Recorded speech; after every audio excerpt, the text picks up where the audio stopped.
Malam semuanya, thank you udah datang. Kita mungkin langsung mulai aja tutor hari ini. Pertama-tama Niko yang akan dijelasin, mungkin ntar dilanjutin sama Theo. Kalau gitu langsung aja buat Niko, dipersilakan. Oke, sebelumnya slide-nya udah kelihatan dan apakah suara jelas? Kelihatan jelas. Aman. Oke, jadi tutor kali ini diisi sama aku dan Theo.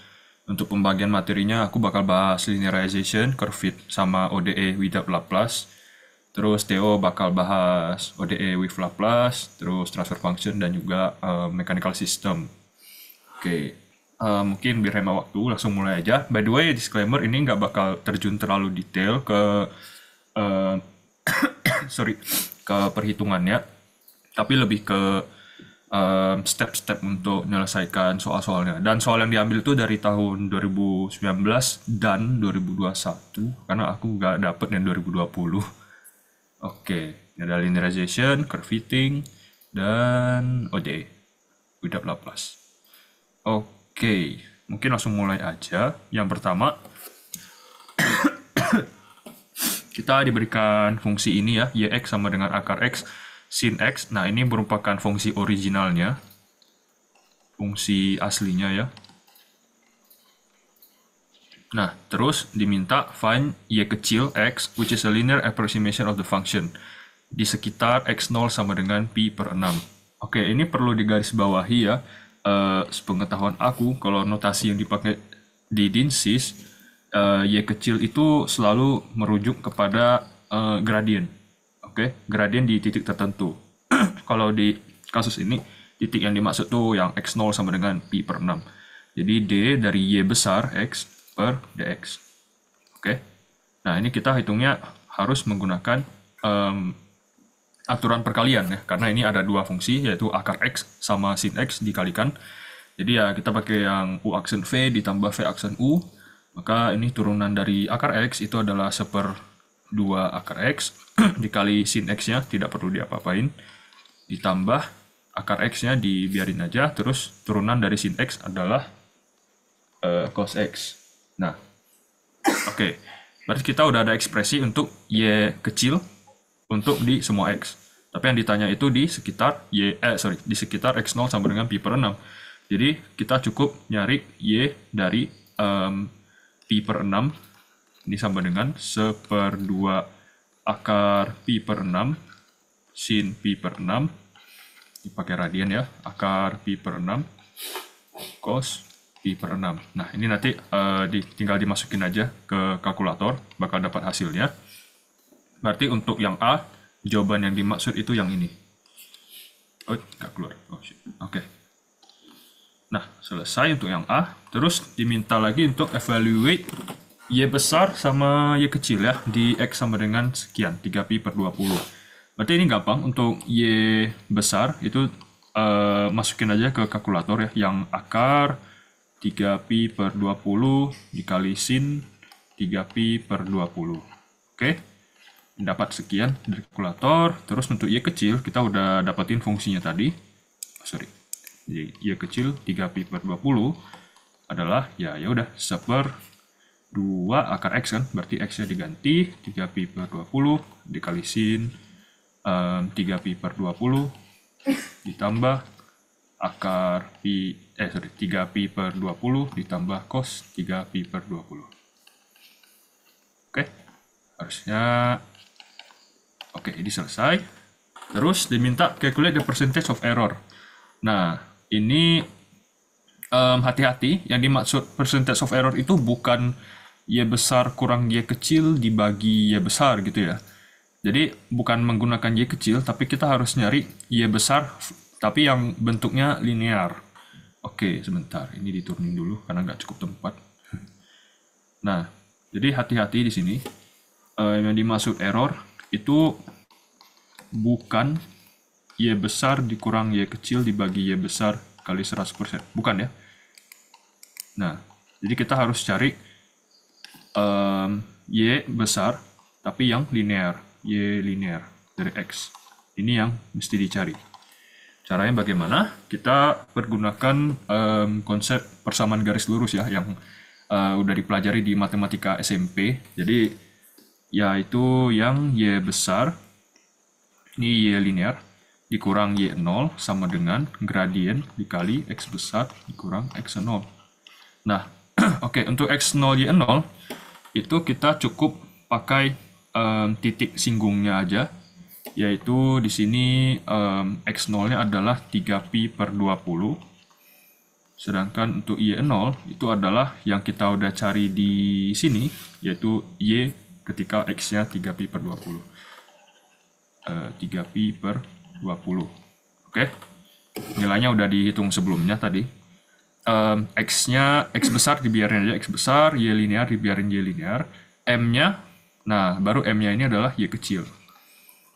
Ya, karena dia kan ekspresi itu berupa turunan. Jadi dia adalah gradien di titik itu, 3pi per 20. Maka nanti kita bakal dapat kira-kira bentuknya ya Y linear sama dengan MX dikurang MX0 ditambah Y0. Ya, seperti inilah ya. Nanti tinggal dimasukin aja nilai-nilainya. Masukin semua bakal dapat ekspresinya.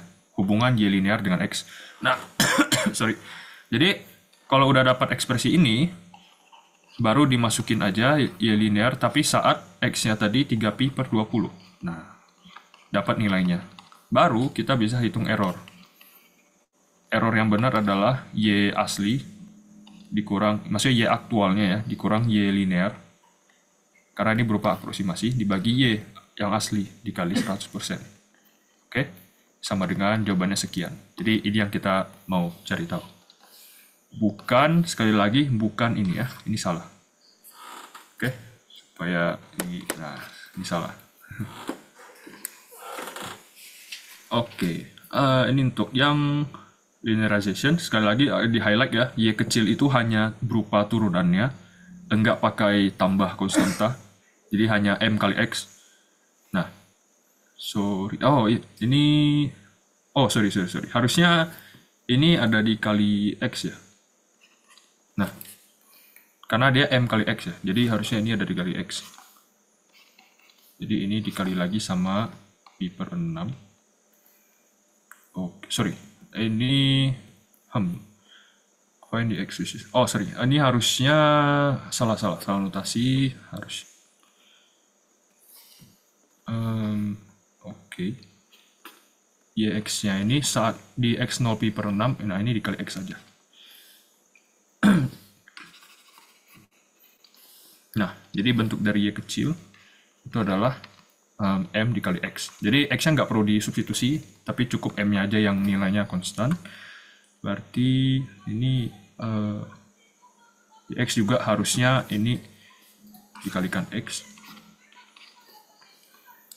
Oke, seperti ini ya. Oke. Nah, jadi ini juga salah penulisannya, bukan itu, tapi harusnya turunannya aja.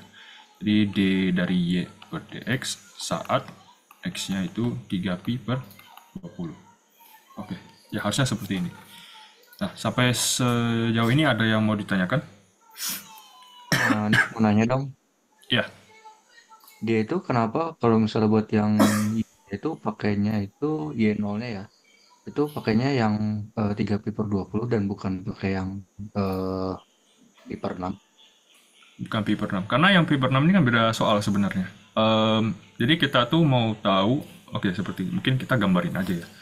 Ini tuh misalkan YX, ini fungsi aslinya, terus misalkan X sama dengan 3pi per 20 tuh ada di titik inilah. Terus kita mau tahu aproksimasinya berupa garis singgung. Jadi ini kenapa titik yang kita pakai, ya tentu X, Y-nya adalah yang 3pi per 20, Y aktual saat 3pi per 20. Ini titiknya. Nah, titik ini yang kita manfaatkan untuk mencari persamaan garis lurusnya. Jadi itu kenapa yang dimasukin tuh Y saat 3pi per 20, bukan pi per 6. Karena yang pi per 6 sebenarnya udah beda soal. Cukup menjawab? Jawab nih. Oke. Ada yang lain lagi yang mau tanya? Ini notasinya sangat tricky ya, jadi harus hati-hati. Tadi kelupaan lagi. Tadi nggak sengaja X yang di sini dimasukin gitu loh. Padahal nggak boleh. Jadi cukup gradiennya aja yang dimasukin nilai X-nya.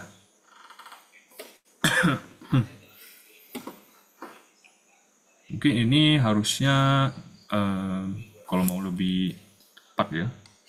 X sama dengan X0. Jadi ini X0, ini X0, ini X0. Nah, X0-nya bisa apa aja ya di kasus ini. Nah, sedangkan ini itu nggak pakai 0, ini X aja. Oke, mungkin sekali lagi ada yang mau bertanya sebelum kita lanjut. Karena materinya lumayan banyak ya sebenarnya. Walaupun banyak yang ngulang materi semester sebelumnya sih, kayak Antekdas. Sama materi SMP lah bisa dibilang, persamaan garis lurus. Oke, ini nggak ada ruang. Sebenarnya ini yang soal setelahnya ini nggak beda jauh. Wait, mungkin ini nggak usah hapus sih. Sebentar. Ini perencanaannya kurang bagus nih. Oke, ini untuk yang curve fitting ya. Tapi kalau bisa dilihat ini aku tulis dulu rumusnya. Tapi sebenarnya soalnya juga minta kita untuk menurunkan rumusnya. Jadi kurang berguna. Oke, ini bakal bahas sekilas juga.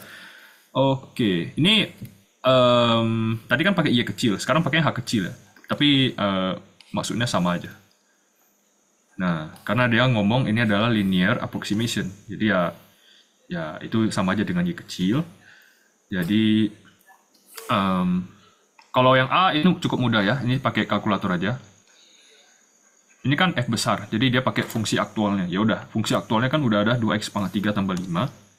Ini tinggal dimasukin aja nilainya ke sana, x-nya. Untuk yang B, nah, F0,1 sama dengan F0 tambah HX. F0-nya bisa dihitung. Nilainya 5 berarti ya. HX-nya yang mesti kita cari. Oke. Untuk HX. HX itu berarti dfx per dx saat apa? Saat tadi dia ngomong around x0 sama dengan 0. Berarti x-nya sama dengan 0. Ini dikalikan x. Oke. Berarti turunannya kan 6x kuadrat. Dihitung saat x sama dengan 0 dikalikan x. Oke. Berarti ya ini 0 dikalikan x. Berarti 0. Oke. Berarti ini hx-nya tidak mengandung x sama sekali. Murni hx itu sama dengan 0. Maka kita bisa calculate yang B, F0,1 sama dengan F0 ditambah hx. Ininya adalah 0, berarti nilainya sama persis dengan F0 untuk aproksimasi ini. Berarti sama dengan 5 juga. 5 dari mana? 2 kali 0 pangkat 3 ditambah 5. Oke, ini untuk yang B. Terus untuk yang C, mungkin lebih ribet dikit ya. If the maximum allowed error is 0.2, find range of x where the approximation is applicable. Oke, kita mungkin harus cari dulu ekspresi untuk error. Di sini kan ada persamaan ini ya. Nah, jadi itu yang kita manfaatkan. Ini aku nggak tahu ya, sebenarnya jawabannya yang aku bakal bilang ini benar atau salah, tapi yang kebayang sih gini. Jadi error itu kan kalau kita pindah ruas adalah fx dikurang fx0. Hx-nya karena 0 nggak ditulis lagi. Hx itu kan 0 untuk setiap x ya di sini. Jadi ya kita nggak usah peduli lagi sama itu. Berarti untuk ini nilainya itu ya harusnya f aktual 2x mak 3 tambah 5 dikurang sama fx0 yang nilainya 5. Berarti nilainya 2x mak 3. Nah, berarti untuk error untuk yang bergantung juga sama x itu nilainya 2x mak 3. Di sini dia mau maksimumnya itu 0,2. Berarti bisa dibilang mutlak dari errornya itu mau kecil sama dengan 0,2. Nah, kita tahu ya kalau kita punya suatu fungsi, bentar, ini bisa geser kanan nggak? Agak susah. Oke, kalau kita punya satu fungsi ya, mutlak kecil dari satu konstanta, ini kita bisa tulis kalau dia itu diapit gitu, sama yang versi positif dengan negatif. Ini ada dipelajari di TPB ya untuk sifat mutlak. Jadi ya kita bisa ngomong errornya which is 2x pangkat 3 itu di antara 0,2 dengan negatif 0,2 seperti ini. Kita sederhanakan negatif 0,1 dia sama dengan x pangkat 3 sama dengan 0,1. Masukin ke kalkulator aja. Ini tinggal diakarin 3. Untuk pangkat 3 ini boleh dilakukan. Nah, nanti dapatlah ini berapa ya. Nah, berarti untuk range di mana errornya ini masih enggak nyampe 0,2 adalah ya hasilnya ini, yang di highlight warna kuning. Kira-kira kayak gitu. Nah, tapi kemarin pas tutorial yang sama Kak Nasir, bagi yang ikut, itu ada juga soal yang mirip-mirip gini ya. Jadi nanya range X di mana linearization kita masih within error tertentu. Itu kadang-kadang untuk nyari batas X-nya itu nggak gitu mudah dikarenakan fungsi yang di tengahnya itu ribet. Jadi saat itulah kita perlu manfaatin fitur di kalkulator yang namanya solve. Oke, kalau di kalkulator saintifik kita pakai fitur solve. Jadi kita solve for X, kita nyari X1 dan X2 itu yang jadi batasnya. Karena untuk solve secara analitik itu sulit, jadi kita pakai kalkulator aja untuk nyari batasnya secara langsung. Kita cukup masukin ekspresi fungsinya aja. Karena kemarin yang di tutorial tuh fungsinya tuh ada logaritma apa X ditambah something dibagi apa X pangkat 2 gitu. Nah itu kan susah mau kita nyari nilai dari X-nya. Jadi ya harus pakai kalkulator. Kira-kira gitu. Jadi sebaiknya kita semua belajar cara pakai fitur ini dari YouTube. Gitu. Oke. Untuk nomor ini sebenarnya sudah selesai. Ada yang mau ditanyakan?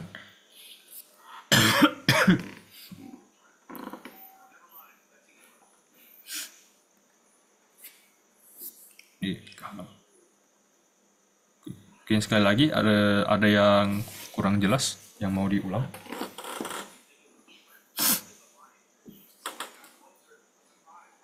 Oke. Tampaknya cukup jelas.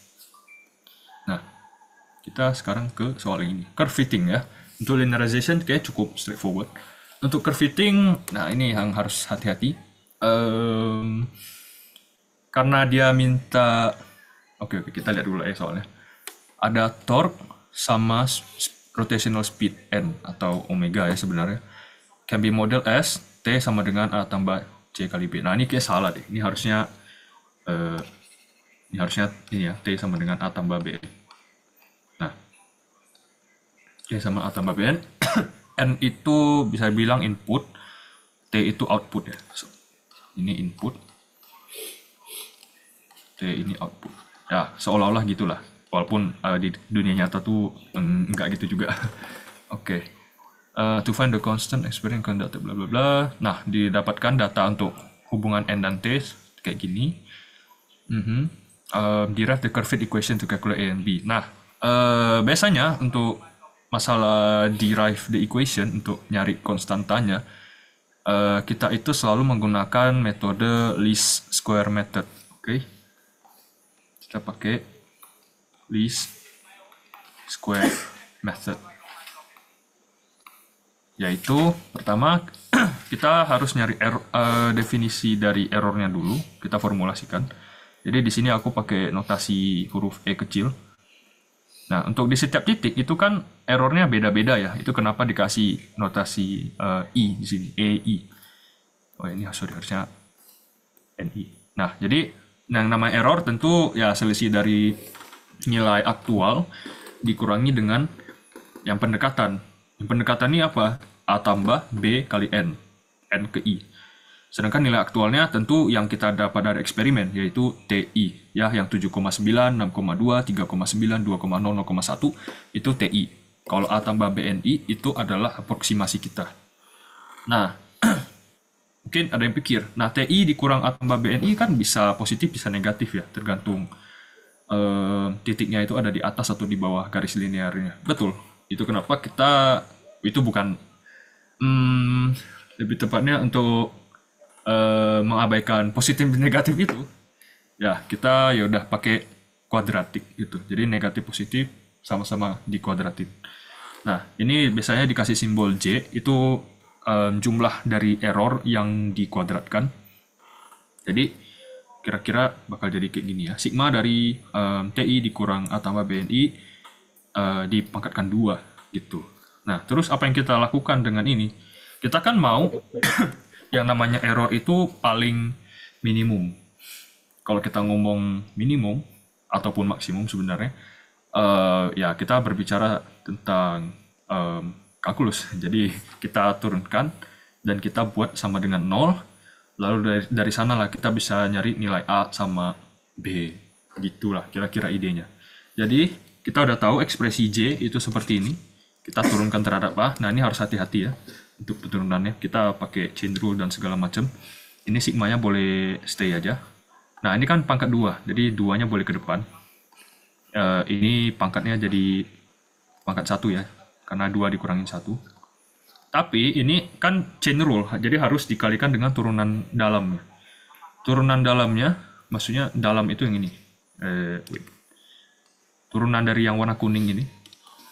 Terhadap A, itu harusnya adalah negatif 1 ya.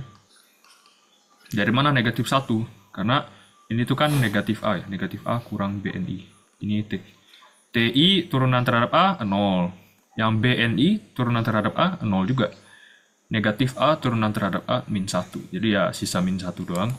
Kita kalikan dengan turunan dalamnya yang bernilai min 1. Terus ini harus sama dengan 0. Ini yang pertama. Nanti baru kita sederhanakan. Terus untuk yang turunan terhadap B, sama juga sih. Ini 2 dikali ini. Sama aja. Cuma di turunan dalamnya yang berbeda. Oke. Nah, sekarang kita turunkan terhadap B. Ya, kalau misalkan NI itu nilainya 10. Ini kan jadi 10B ya. Ya, kita turunkan terhadap B jadinya 10 kan. Tapi ada negatifnya, jadi hati-hati. Jadi ini adalah negatif NI. Sama dengan 0. Nah, ini baru kita coba sederhanakan kali ya. Ini 2 sama min 1 boleh dicoret ya. Soalnya kan dia sama dengan 0. Ini juga boleh coret. Jadi kita kali masuk. Sigmanya kita jabarkan. Jadi sigma TI dikurang sigma A dikurang sigma B kali NI sama dengan 0. Ini bisa disederhanakan lagi. A ini kan konstanta. Konstanta kita sigmakan ya itu jadinya perkalian ya. Ini kan ada 5 data, jadinya 5A sebenarnya. Kita sebut aja banyak data itu K ya. Jadi biasanya pakai simbol N, tapi karena ini udah kepake untuk omega, N sama dengan omega, jadi kita pakai K aja. Banyak data itu kita sebut K. Jadi kalau di kasus ini K-nya bernilai 5. Jadi ini KA. Ini aku nggak langsung masukin K-nya 5 ya, biar sifatnya lebih general. Dikurang, ini kok B ini hanya constant, jadi boleh keluar. Jadi seperti ini.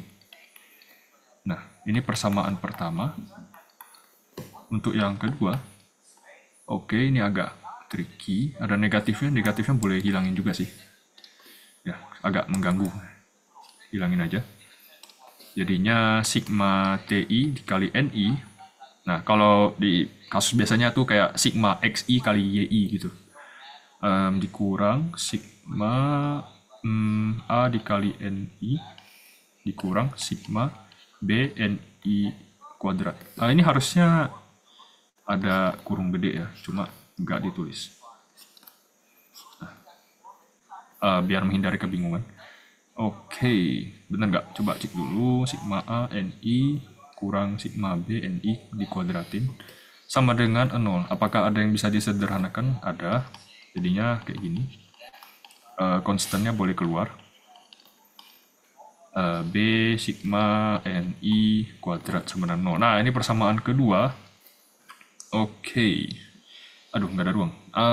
Jadi, jangan lupa yang kita mau solve itu adalah A sama B, ya, A dan B. Kita punya dua variabel, kita punya dua persamaan, ya kan? Kita punya dua variabel, dua persamaan. Ya, kita terserah mau pakai metode apa, mau substitusi kek, mau eliminasi kek. Ya, kita bisa dapetin ekspresi untuk A dan B. Tapi ini kayak bentuknya nggak terlalu simple. Kira-kira bentuknya yang bakal dilihat itu mirip-mirip kayak gini lah ya. Mirip-mirip kayak gini. Oke, bedanya X itu adalah N, Y itu adalah T, lalu N itu adalah K. Ya, tinggal diganti gitu aja. Tapi ya kira-kira kita bakal bentuknya dapat bentuk kayak gini. Terus untuk calculate-nya gimana untuk pertanyaan yang B? Ya udah, kita sebaiknya sih bikin tabel ya. Bikin tabel untuk dapetin X kali Y, X kuadrat. Nah, dari sana ya mungkin lebih bisa meminimalisir salah hitung lah ya. Nah, kira-kira gitu ya. Jadi, ini kita harus mau substitusi, boleh. Mau eliminasi, boleh. Ya, terserah. Pokoknya mau nyari A dan B. Oke. Tapi untuk detail itu aku skip aja, biar hemat waktu. Yang penting dapat idenya, karena yang mahal adalah idenya. Nah, untuk perhitungannya harusnya masing-masing bisa. Oke. Kira-kira begini untuk soal ini. Ada yang mau ditanyakan? Mau nanya dong, Boleh. tapi agak penting juga sih. Ini kan kita pakai turunan ya. Yes. Gimana kita tahu kalau ini itu nilai minimum bukan nilai maksimum? Apakah kita perlu uji turunan kedua? Oke, good question. Sebenarnya itu aku sempat bertanya juga sih, tapi aku kurang nyari tahu. Mungkin aku nggak tahu ya cara menjaminnya gimana. Tapi harusnya ada sih clue yang bisa menjamin itu. Tapi ya harusnya logically ya, yang nama error harusnya dapatnya minimum lah ya. Jadi untuk sekarang mungkin kita boleh skip aja detail itu. Yang penting kita tahu cara hitungnya. Tapi ya itu memang patut dipertanyakan. Tapi nggak perlu uji kok. Jadi abaikan aja itu untuk sekarang. Baik. Yes. Mungkin kurang memuaskan, tapi it is what it is.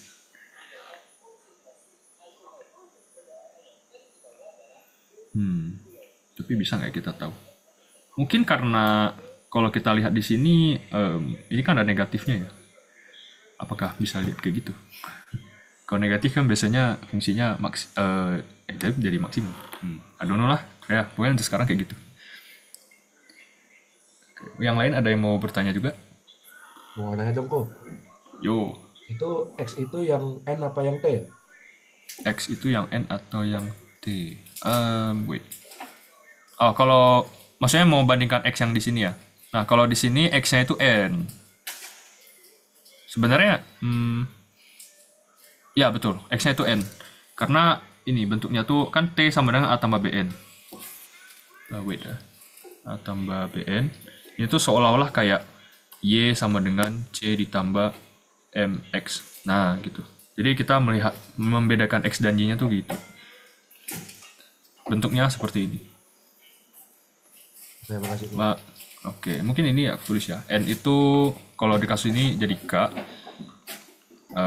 X itu jadi N, Y itu jadi T. Oke.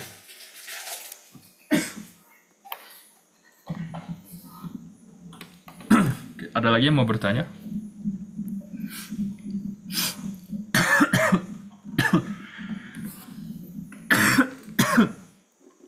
Oke, tampaknya nggak ada.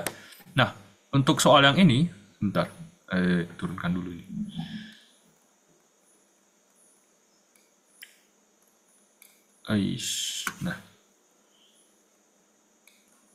Nah, ini sebenarnya mirip-mirip juga ya. Dia minta derive equation for calculate. Nah, lagi-lagi dia minta derive equation. Nah, untuk ini, untuk langkahnya harusnya sama aja sih. Jadi kita definisikan dulu EI itu apa, terus kita dapetin J-nya apa. ya kan? Terus kita lagi-lagi turunkan. Kalau ini koefisiennya ada B sama A ya.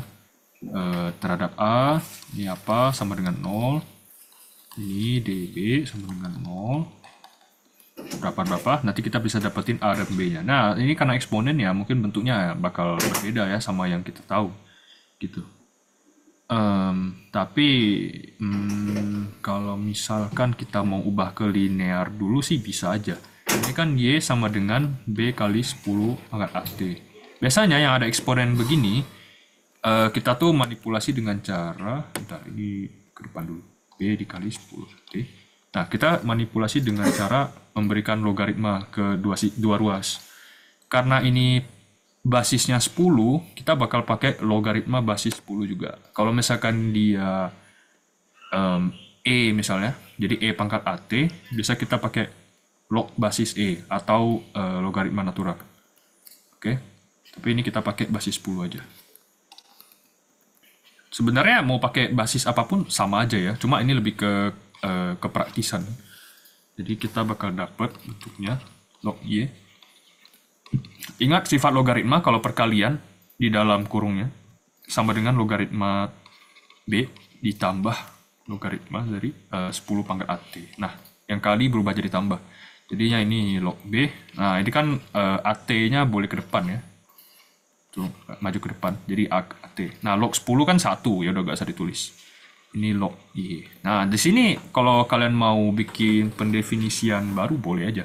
Jadi misalkan ini jadi Y, ini jadi C, ini jadi M dikali X. Boleh ya. Jadi bentuknya menjadi sesuatu yang familiar gitu.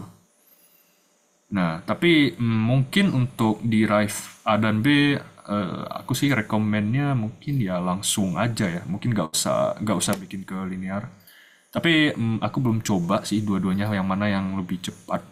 Jadi kalian boleh coba apakah mau linearkan dulu baru dimasukin ke perumusan atau langsung aja dari Y sama dengan B kali 10 pangkat AT langsung aja dimasukin ke langkah yang sungguh panjang ini. Oke. Tapi harusnya sih logikanya sih nilainya nilai akhirnya untuk A dan B harusnya sama ya. Kalau misalkan dia enggak minta untuk derive equation, tapi dia langsung nanya A dan B-nya, biasanya kita bikin tabel ya kayak gini. Nah, oke. Ini kan persamaannya udah diubah ya, jadi ini ya. Aku nggak tahu ini cukup gede gak tulisannya. Boleh zoom aja. Oke. Kan tadi persamaan udah kayak gini. Terus kita ubah Y jadi log Y. Ini Y besar ya, jadi supaya membedakan. M-nya sebagai A, X-nya sebagai T, C besarnya log B. Nah, kita ingat ya, tadi ada rumus yang gimana? Nah, ada rumus yang ini, yang highlight warna kuning, lingkaran ini. Nah, kita harus mencari apa? Harus tahu sigma X kali Y, sigma X, sigma Y, sigma X kuadrat. Nah, itu aja sih. Sama sigma X. Sigma X sudah sebut. Oke, jadi, nah, di sini kita buat X, Y, X kuadrat, Y kuadrat. Y kuadrat kayaknya nggak ditanya ya, tapi ya udahlah. Nah, baru kita tabulasikan. Ini kalau ditanya apakah harus hitung semua manual pakai kalkulator? Iya jawabannya ya, harus. Nah, terus dapat nilainya, kita cari sumnya, berarti ini sigma X, ini sigma Y, ini sigma XY, sigma X kuadrat, sama sigma Y kuadrat. Nah, baru ini udah dapat nilainya, 55-nya, kita masukin aja ke penurunannya, ataupun mau pakai rumus juga boleh, tergantung kebutuhan. Baru bisa dapetin M dan C, seperti itu. Kira-kira kayak gitu. Ada yang mau bertanya mungkin sebelum lanjut ke ODE?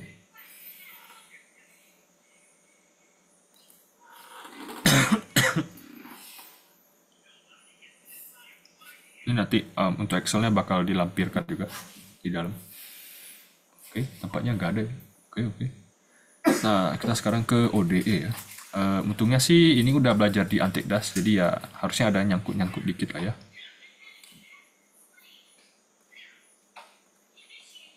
Nah, perlu diketahui untuk persamaan diferensial tuh kita pasti ada berurusan dengan yang namanya homogen, partikular, sama solusi akhirnya. Nah, untuk yang pertama ini adalah yang homogen, tabel untuk homogen. Kalau ini untuk yang partikular. Ini homogeneous. Nah, homogen itu saat apa? Saat yang ruas kanannya itu bernilai 0. Nah, ini namanya homogen. Tapi kalau enggak 0, itu ya non-homogen. Nah, kalau untuk yang kalau kasusnya itu homogen, ya udah kita enak ngerjainnya, cuma tinggal ngurusin yang ini. Tapi saat non-homogen, kita perlu ngelakuin dua-duanya. Ya, dua-duanya harus dilakukan, terus baru kita jumlahkan hasilnya. Nah, mungkin ditulis ya, supaya lebih jelas. Kalau homogen, maka ya solusi kita yang kita cari ini adalah X homogennya itu. Tapi kalau non-homogen, ya solusi kita itu adalah X homogen ditambah X yang partikular. Oke, seperti ini. Nah, itu untuk overview-nya. Kita langsung coba kerjain aja without using Laplace transform ya. Jadi dia ada specify gitu. Jadi nggak bisa tiap kali kita ngerjain pakai Laplace ya. Walaupun enaknya memang pakai Laplace. Ini kalau cara Pak ZA ya, itu D per DT dia anggap sebagai D besar. Ini notasi. Ini mirip-mirip MATLAB ya jadinya. Jadi persamaan diferensialnya bisa diganti bentuknya. Jadi D kuadrat X ditambah 4dx ditambah 4x sama dengan 2t tambah 3. Nah, oke, ini kan non-homogeneous ya. Nih. Berarti ini non-homogeneous. Berarti kita harus kerjakan dua kali. Pertama, kita anggap dia homogen. Jadi ini kita anggap 0. Itu. Ini yang versi homogen. Oke, wait a minute. Oh ya benar. Habis itu baru kita solve. Ini x-nya boleh difaktorkan. Jadi seperti ini. Nah, kita nggak peduli lagi sama x yang di kiri. Ini kita boleh faktorkan d ditambah 2 sama d tambah 2. Berarti kita dapat kembar ya. D-nya itu min 2. Nah, di kasus kembar ini harus hati-hati. Jadi untuk x homogennya itu suatu koefisien dikali e pangkat min 2t ditambah koefisien tadi, koefisien baru dikalikan t, ya, kasih warna lain ini, dikalikan t kali e pangkat min 2t juga. Jadi hati-hati kalau kita dapatnya kembar, salah satunya harus dikalikan sama t. Kalau ada yang kembar lagi, ya udah berarti dia t kuadrat gitu ya. Masih ada, ya udah t pangkat 3. Jadi ada yang 1, ada yang t kuadrat, t pangkat 3. Kalau kasus ini sih ya gini dong. Oke, ini untuk X homogen. Nah, mungkin ada yang nanya gitu. Untuk nyari A dan B-nya kan kita pakai initial condition. Ya, betul. Apakah initial condition-nya dimasukin ke XH? Nah, jawabannya enggak. Harusnya kita harus nyari yang partikular dulu, kita jumlahkan, baru masukin initial condition-nya ke sana. Harusnya seperti itu. Oke, jadi ini jangan masukin dulu. Jangan masukkan initial condition dulu. Kenapa ya? Karena solusi kita kan bukan XH, melainkan XH tambah XP. Jadi ya initial condition ya memenuhi solusi yang asli dong, XH tambah XP. Bukan XH-nya doang, gitu kira-kira penjelasannya. Oke, nah untuk XH selesai. Untuk yang partikular, nah, untuk partikular tuh ya kita selalu bilang kayak kita tuh nebak-nebak solusinya gitu. Nah, karena ini Rx, kondisinya RT ya. RT-nya itu polinom 2t tambah 3, kita bakal tahu kalau XP-nya itu bentuknya di sini kita pakai variabel apa? C T ditambah D ya. Jadi bakal linear, pangkat 1 juga. Nah, dari sini apa yang kita lakukan? Kita cari dulu x dot. X dot itu berarti C ya. X double dot. Double dot sama dengan 0. Nah, kita masukin ke persamaan diferensial yang paling awal. Itu kan X double dot. X double dotnya 0 ditambah apa? Ditambah 4 kali X dot. Jadi 4 dikali X dot itu 4 kali C. Ditambah 4 kali X. 4 dikali CT ditambah D. Nah, ini bakal sama dengan apa? 2T tambah 3. Nah, dari sini udah lumayan kelihatan ya apa yang harus dilakukan. Jadi, kita sederhanakan 4CT ditambah 4C tambah 4D. Sorry, tadi hampir salah hitung. 4CT ditambah 4C tambah 4D. Ah ya, betul. Sama dengan 2T tambah 3. Di sini kita samain aja ya. 4C dengan 2, terus 4C 4D dengan 3. Oke, kita bakal dapat C-nya itu adalah setengah, D-nya adalah setengah, berarti 2, 1/4. Oke, 1/4. Maka XP-nya kita tahu CT tambah D berarti setengah T ditambah 1/4. Oke, kita ada tahu XH yang ini, XP yang ini, maka X akhirnya, terus di mana? X akhirnya itu XH ditambah XP. Ini bakal sama dengan A, E pangkat min 2T ditambah B kali T, hati-hati, E pangkat min 2T ditambah 1/2T ditambah 1/4. Nah, baru di sini kita masukin tuh initial condition. Initial condition yang diketahui apa sih? X0 sama X dot 0 ya. Ini kan dx dt itu X dot 0. Oke.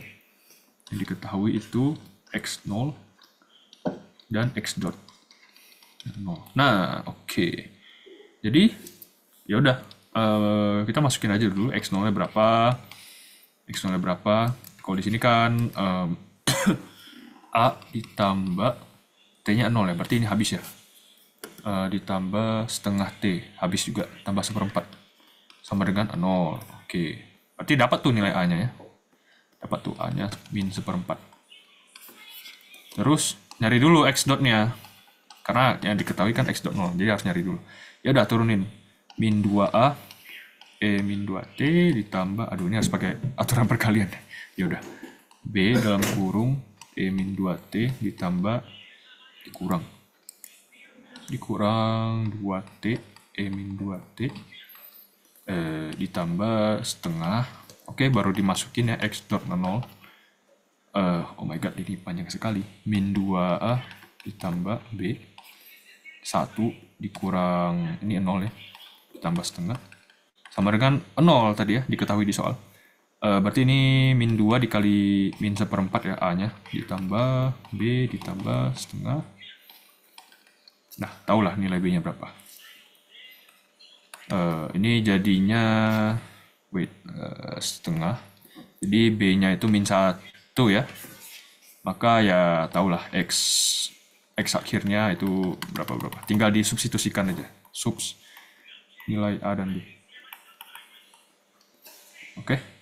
Maka selesai. Udah dapat solusi. Nah, ini untuk baca tabelnya kayak rata-rata sudah tahu ya. Nah, ini tadi yang dipakai itu yang case 2 saat real double roots. Kalau ada distinct roots, ya udah nggak perlu dikali sama T ya. Ya udah, tinggal lambda 1, lambda 2 masukin aja. Kalau dapat yang kompleks, nah bentuknya yang dikit aneh itu. Nah, harus pakai omega sama A. Oke. Apakah perlu hafal? Sebenarnya sih enggak ya. Tapi kalau nggak hafal itu harus diturunkan dulu sedikit, lumayan panjang. Jadi kalau nggak mau ribet, hafal aja. Untuk partikular ya kita lagi-lagi melihat RT-nya. RT-nya berarti yang ini. Nah, kalau di kasus ini 2T tambah 3, kita lihatnya ke yang hijau ya, yang ini. Nah, choice for Y, PX. Kalau di sini sih X, P, choice for X, P, T. Ini RT. Oke. Ya, jadi kita nebak-nebaknya itu berdasarkan bentuk dari RT. Nah, jelek. Nah, sampai sini ada yang mau ditanyakan mungkin?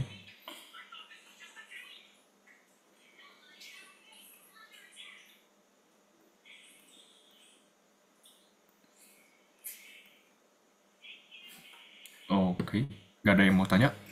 Cukup jelas.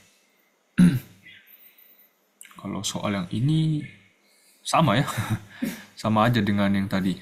Sama persis lah, dikasih persamaan diferensial, dikasih initial condition. Jadi kayaknya nggak menarik sih. Nggak menarik kalau kita bahas. Kayak habis-habis waktu aja. Karena materinya masih lumayan banyak yang belum dibahas. Ada Laplace, transfer function, sama mechanical system. Kayaknya lebih baik kita langsung ke bagian itu aja. Mungkin Theo mau take over sekarang? Halo? Halo. Oh, wait, sebentar. Ada yang minta highlight sesuatu. Ada yang bilang minta highlight kalau lambda di tabel itu sama dengan D kalau pakai notasi itu. Ya, betul ya. Jadi, yang namanya lambda di sini itu adalah D. Oke. Nah, jadi D ini kadang bisa dapat kompleks. Nah, kalau kompleks ya kita lihat kasus 3 gitu. Thank you dari. Oke, mungkin Theo mau lanjut? Oke, aku stop share. Kasih. Silakan Theo. Oke. Lanjut ya.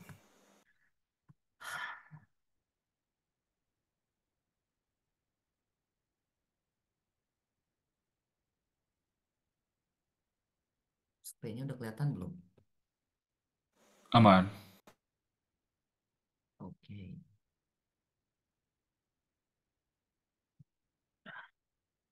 Ini kita mulai ngebahas dulu yang Laplace transform sama ODE kalau diselesaikan pakai Laplace transform. Nah, ini soal yang ini tuh diambil dari UTS 1 tahun 2018. Nah, kalau misalnya kalian lihat di sini yang bagian A itu bentuknya tuh ini udah eh, dalam domain S yang udah di Laplace.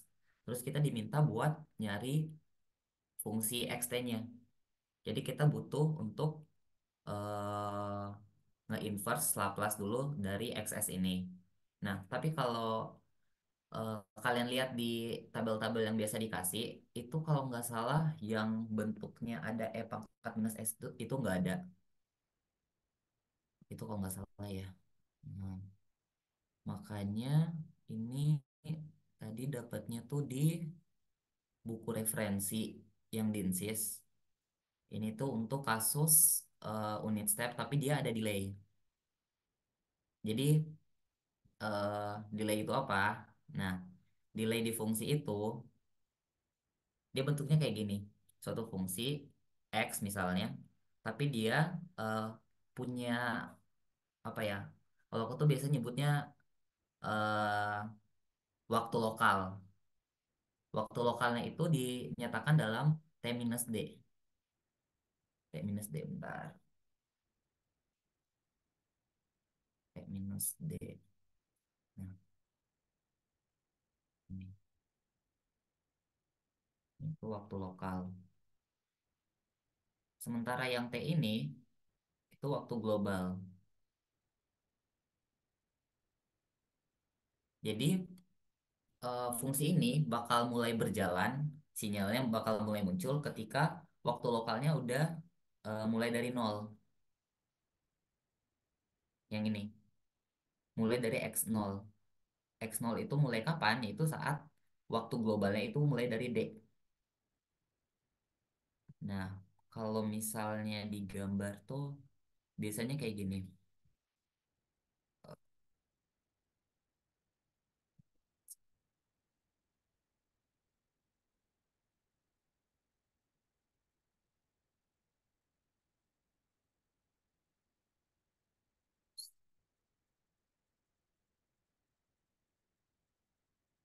Eh,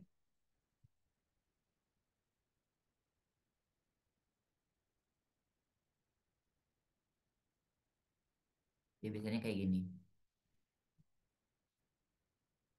Dia baru mulai sinyalnya muncul baru pas di T sama dengan D pada waktu global.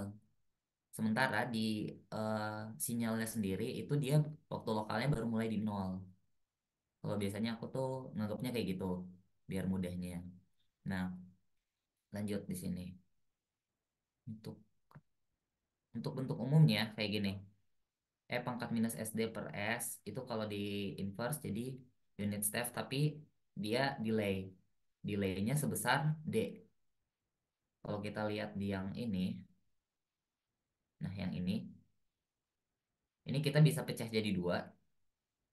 E pangkat minus S per S minus E pangkat minus 2S per 1 plus S. Itu dia untuk yang bagian E pangkat minus S per S itu delaynya 1 detik. Untuk yang bagian yang E pangkat minus 2S per S itu delaynya 2 detik. Jadi ini kita bisa langsung kerjain. Kita bisa langsung inverse. Itu dia jadi plus XT XT sama dengan X1 T minus 1 plus X2 T minus 2. Nah, untuk X1 ini bagian yang E pangkat minus S dengan delay 1 detik. Terus yang X2 itu untuk fungsi yang E pangkat minus 2S per S dengan delay 2 detik.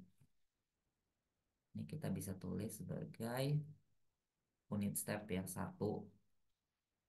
Tapi dengan domain waktu T-1 ditambah 1 domain waktunya T-2. Jadi si X1 ini bakal mulai muncul sinyalnya ketika T-nya sama dengan 1 sama si yang X2 itu akan muncul ketika dia domainnya udah 0, T-2, T-nya sama dengan 2. Jadi itu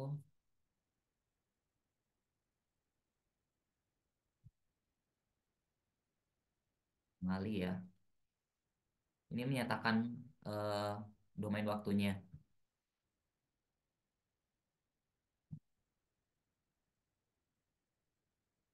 Terus next itu kita disuruh gambar eh, sinyalnya. Kalau digambar itu bakal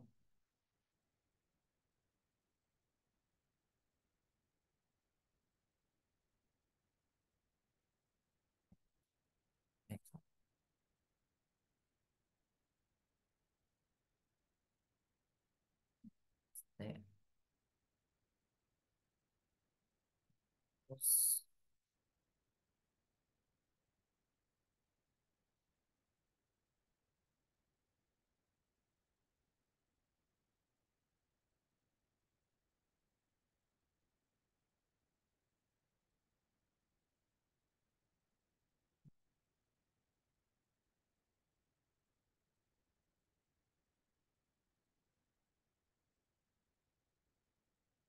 jadi yang ada lonjakan di detik ke 1 yang besarnya jadi XT-nya jadi 1 itu karena si sinyal yang X1 yang domain lokalnya T-1 itu dia udah mulai muncul. Makanya dia tiba-tiba ada lonjakan. Jadi si sinyalnya keluar jadi 1. Terus ketika dia udah masuk ke detik kedua, si sinyal yang X2 itu udah mulai muncul. Jadi dia 1 ditambah 1 jadinya 2. Nah, gitu kurang lebih. Harusnya gitu, biasa gitu. Ada yang mau ditanyain dulu nggak?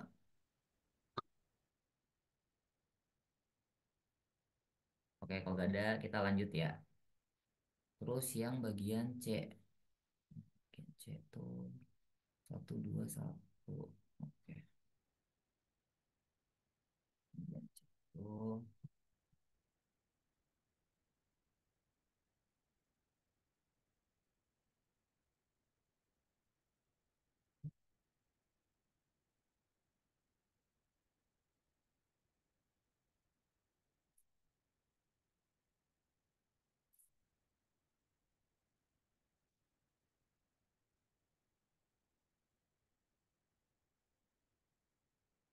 Oke.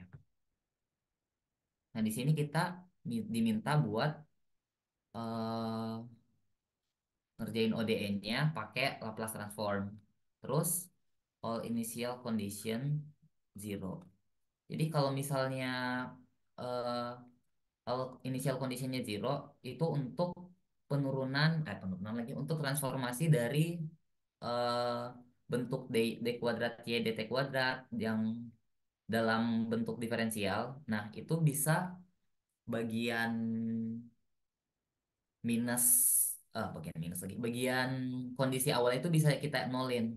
Yang dia kalau misalnya dy dt itu kalau dilaplasin jadinya YT minus S kali Y0. Ini kalau nggak salah. Nah, jadi yang Y0-nya itu kita eh, nilainya itu sama dengan nol. Jadi, Sorry Theo, harusnya S kali Y besar dikurang Y0. Ya, oh iya, salah, salah, salah. Astaga. ya. Sorry, sorry. Sorry, sorry, sorry. Sorry banget. Maaf ya, udah malam. Sorry. Nah, ini. Thank you, Nico. Itu dia. Nah, sekarang kalau ini kita laplasin,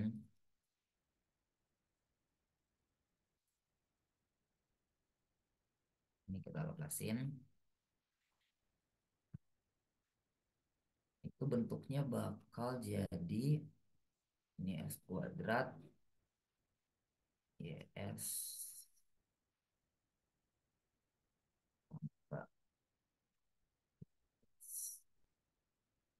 S S S.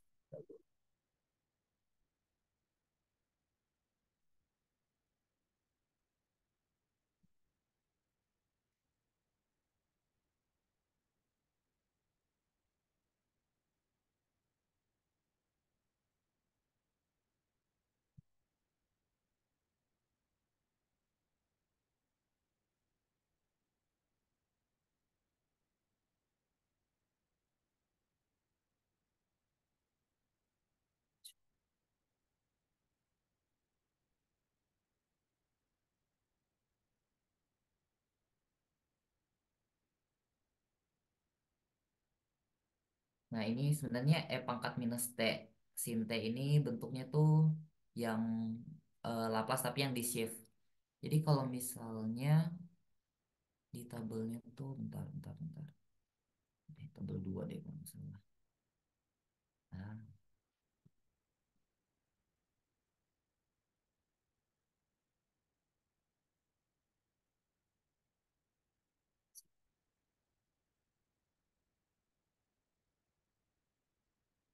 yang ini nomor 20 ya, nomor 20. Jadi dia ada shift yang jadi di shift sampai A dengan nilai A. Jadi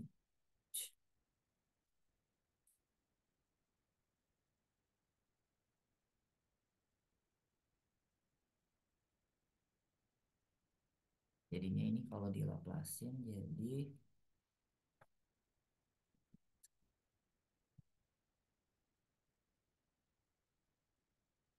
tuh, eh, plus satu kuadrat plus satu. Di sini W-nya satu ya. Ini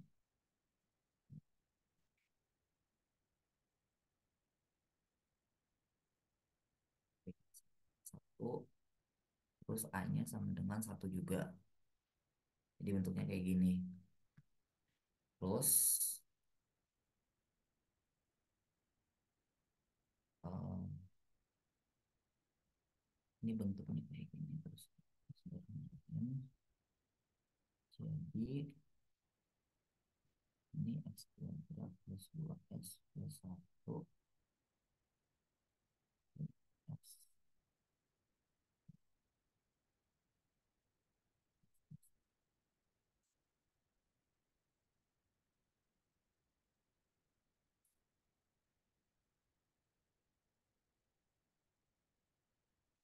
per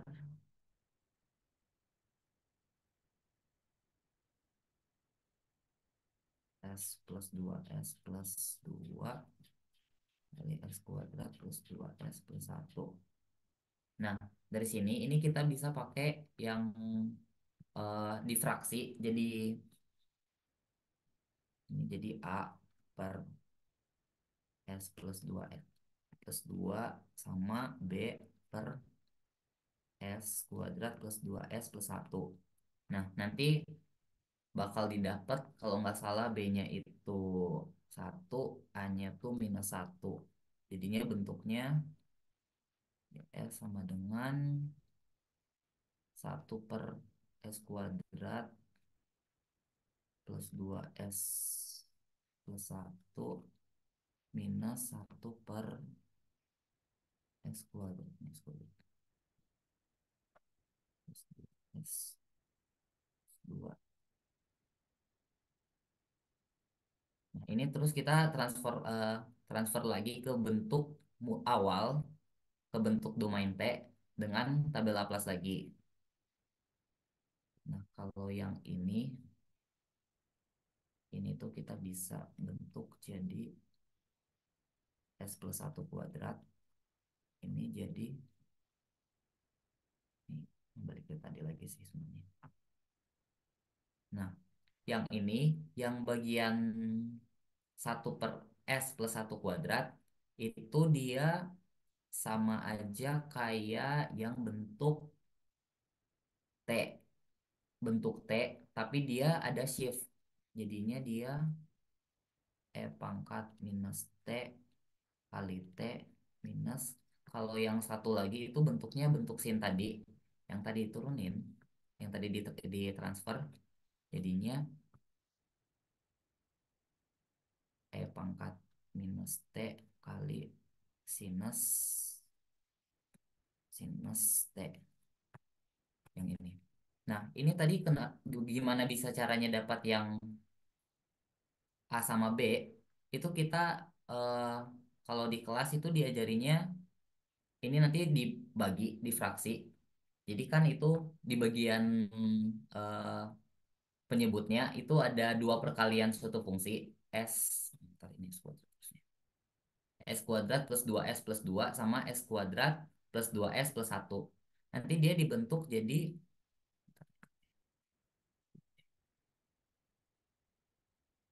ini dia dibentuk bentar.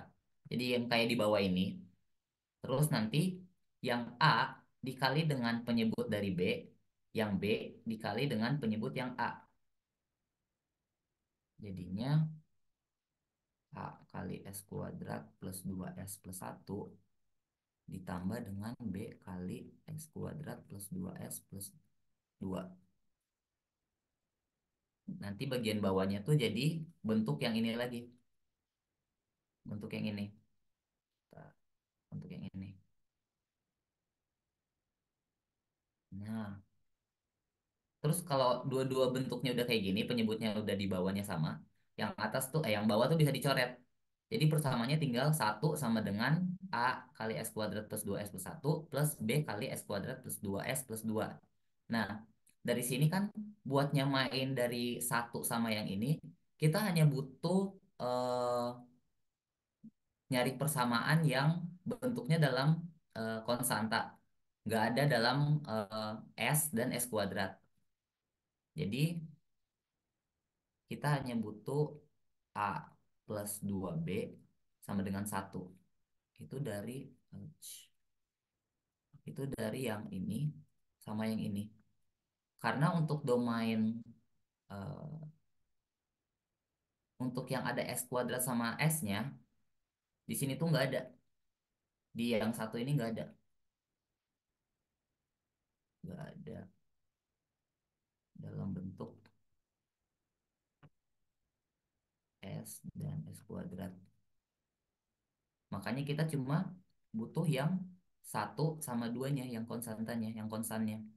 Jadi kita dapat A plus 2B sama dengan 1. Nah, terus lanjut. Kita, oh enggak, dari sini kita dapat persamaan juga. Ini A plus B kali S kuadrat itu sama dengan nol. Karena di sini nggak ada yang dalam bentuk S kuadrat kan. Sama satu lagi 2A plus 2B itu sama dengan nol. Yes. Itu sama dengan nol. Nah, dari sini kita dapat kalau A plus B itu sama dengan nol. Berarti A sama dengan minus B. Nah, berarti kita bisa dapat di sini kita balikin ke sini itu nanti jadi A minus 2A sama dengan 1, A sama dengan minus 1. Terus kita dapat B sama dengan 1. Nah, makanya kita bisa masukin ke sini. Terus kita balik lagi ini, oh bentar. Ini kita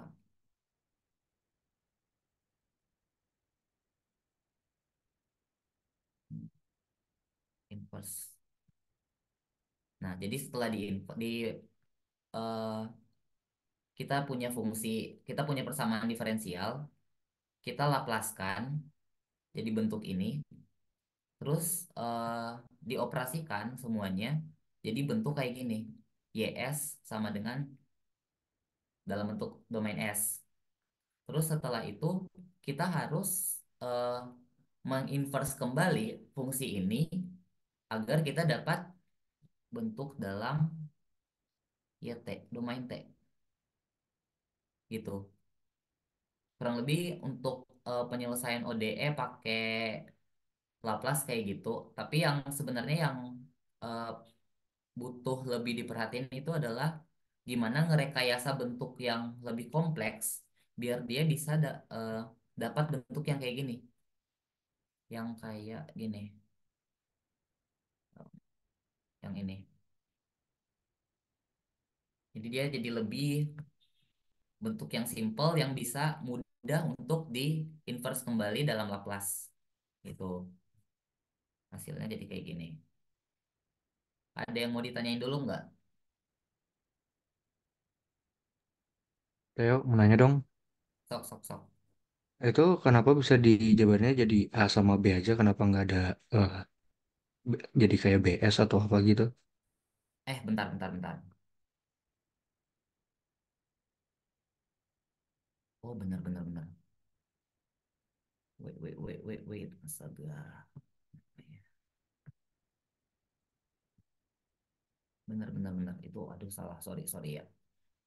Ini harusnya A plus BS. Ini harusnya C plus DS. Nah, untungnya di sini. Domain S-nya tuh. Ini. Bentar ya.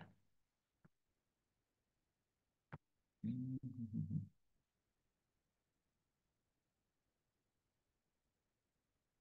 Wait.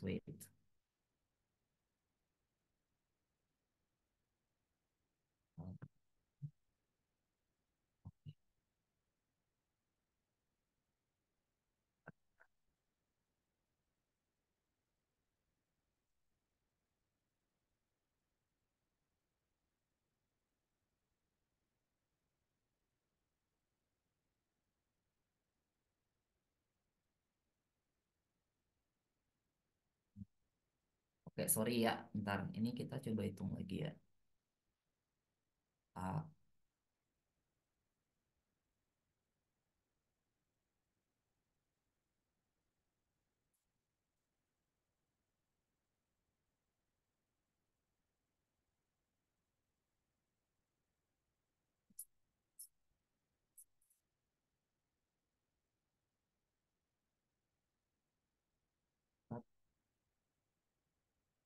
plus 2AS plus A plus pangkat 3 plus 2BS plus BS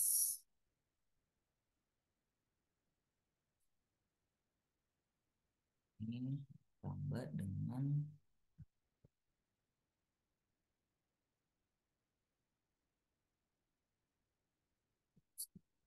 plus 2CS plus 2C plus TX pangkat 3 plus 2TX. Ouch.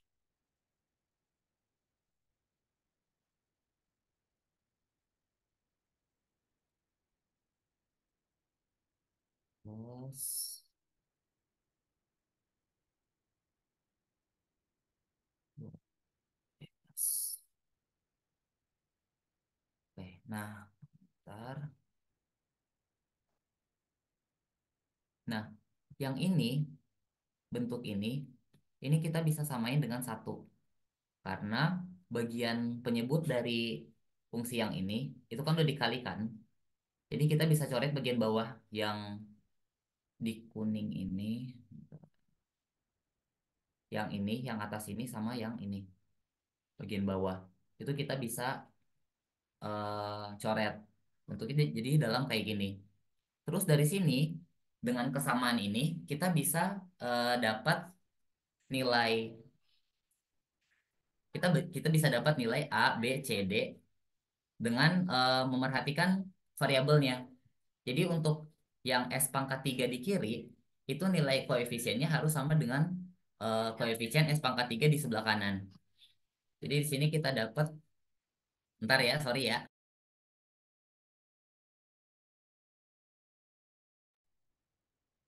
Jadi di sini kita dapat B, B, B ditambah dengan D S pangkat 3 itu sama dengan 0. Jadi B sama dengan minus D itu untuk persamaan 1. Terus di sini kita lihat untuk yang pangkat S kuadrat di sebelah kanan itu 0. Jadi kita bisa dapat A tambah 2B ditambah C ditambah 2D S kuadrat itu sama dengan 0.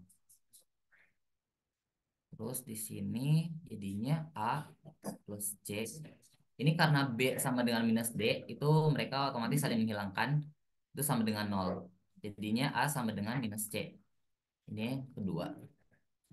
Terus lanjut untuk yang eh, variabel S itu didapat 2A ditambah B ditambah 2C ditambah 2D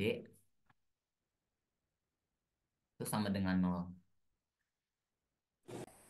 Terus ini karena 2E sama 2C itu bisa saling menghilangkan karena mereka nilainya sama tapi tandanya beda. Jadi di sini tinggal B minus 2B itu sama dengan 0.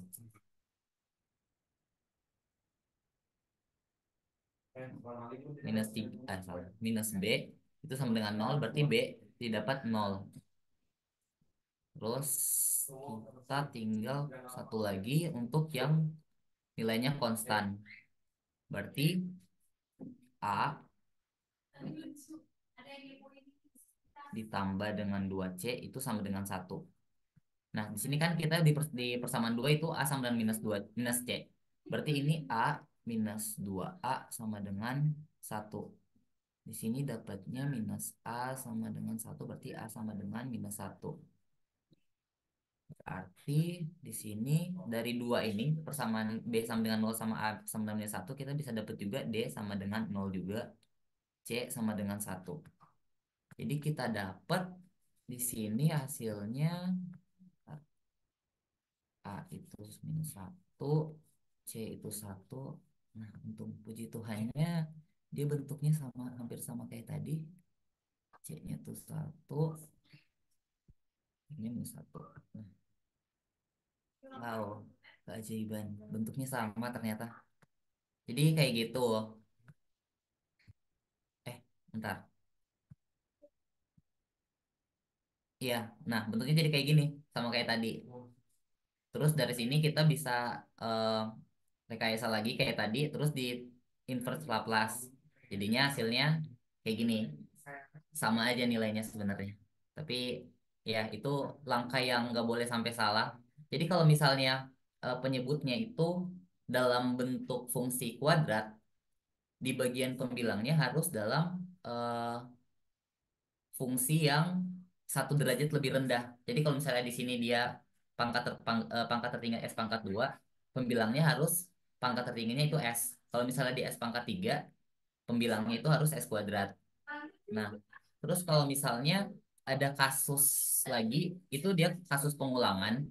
Kalau misalnya kita punya kayak gini misalnya, 1/S+1 S-2 kuadrat. Nah, kalau dia kita punya kayak gini, itu kita harus eh, bentuk fraksi-fraksinya itu jadi A/S+1 tambah B/S-2 ditambah C/S-2 kuadrat. Nah, ini dia eh, yang C ini kan dia sebenarnya dia yang bagian dua lagi. Pembilang penyebutnya itu kan sebenarnya dia pangkat 2, tapi di atasnya dia tetap harus tetap konstan. Itu kenapa kayak gitu? Sebenarnya itu buat eh sebenarnya itu biar memudahkan pengerjaan sebenarnya. Jadi kalau misalnya eh, kita samain penyebut semuanya, itu yang bagian A nanti dikali sama S-2 kuadrat, yang bagian B dikali sama S+1 S-2, yang bagian C itu dikali sama S+1. Kenapa kayak gitu? Biar kalau misalnya ketika kita masukkan S sama dengan -1, itu kita bisa dapat nilai A. Karena bagian B dengan C, itu dia akan menghasilkan nilai 0. Kalau misalnya kita masukin nilai S sama dengan 2, itu bagian A sama B akan nilainya 0. Dan buat nyari tinggal nilai B kan udah mudah karena tinggal satu variabel yang nggak diketahui. Jadi kayak gitu. Untuk bagian yang pengulangan, yang S-2 kuadrat atau fungsi sesuatu terus dikuadratin. Dia harus diulangi sebanyak pangkatnya. Kayak gitu. Ada yang mau ditanyain lagi nggak? Sorry ya berisik.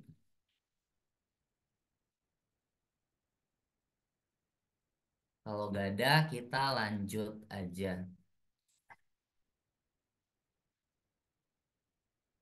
Nah, ini biasanya sering keluar di soal UTS kayak ada gambar grafik kayak gini. Terus kita harus nentuin fungsinya. Ini diambil dari UTS 1 2017. Nah, di sini yang bagian A, kita udah dikasih bentuk Laplace-nya udah dalam domain S. Jadi kita tinggal disuruh buat nyari nilai X-nya dalam domain T. Nah, ini sebenarnya tadi udah dikerjain. Jadinya kayak gini. Terus yang bagian bawah kita bisa faktorin jadi S+2 kuadrat. Yang atas jadi S+2 ditambah 1. Nah, ini sebenarnya tujuannya buat apa? Sebenarnya biar kita bisa mendapatkan bentuk kayak gini. Yang 1/S+2 sama 1/S+2 kuadrat. Jadi kita bisa pecah dia. Jadi untuk memungkinkan kita dapat bentuk yang kita inginkan. Bentuk yang bisa sesuai sama tabel Laplace. Kalau misalnya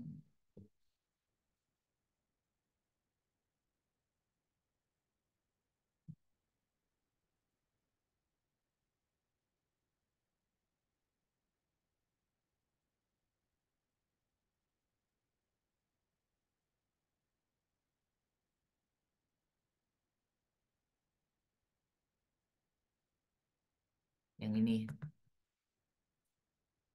Kita kan kalau misalnya kita lihat dari fungsinya ini, bagian penyebutnya, itu kita bisa ubah jadi S+2 kuadrat, kan? Nah, dan kebanyakan kalau misalnya kita lihat di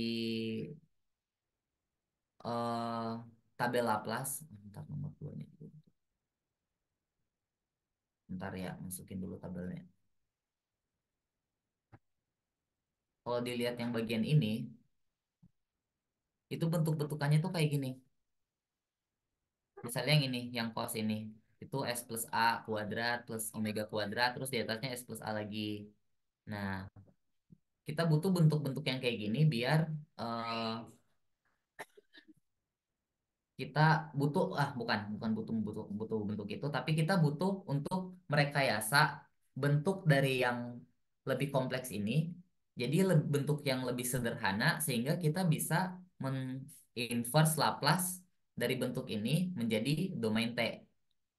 Kalau misalnya yang ini tadi S plus 3 kita ubah jadi S plus 2 plus 1 karena kalau misalnya kita bagi jadi 2 S plus 2 per S plus 2 kuadrat ditambah dengan 1 per S plus 2 kuadrat itu bentuknya jadi 1 plus per S plus 2 itu dia kita bisa coret yang atas sama bawah jadi kayak gini yang bagian kiri sama yang bagian kanan terus dilaplasin jadi kayak gini kurang lebih kayak gitu ada yang mau ditanyain dulu nggak?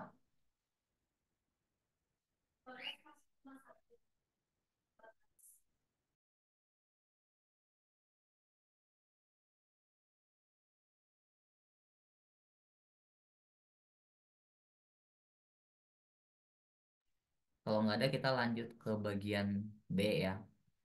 Nah, di sini kita dikasih suatu sinyal dalam domain T, Ft. Nah, terus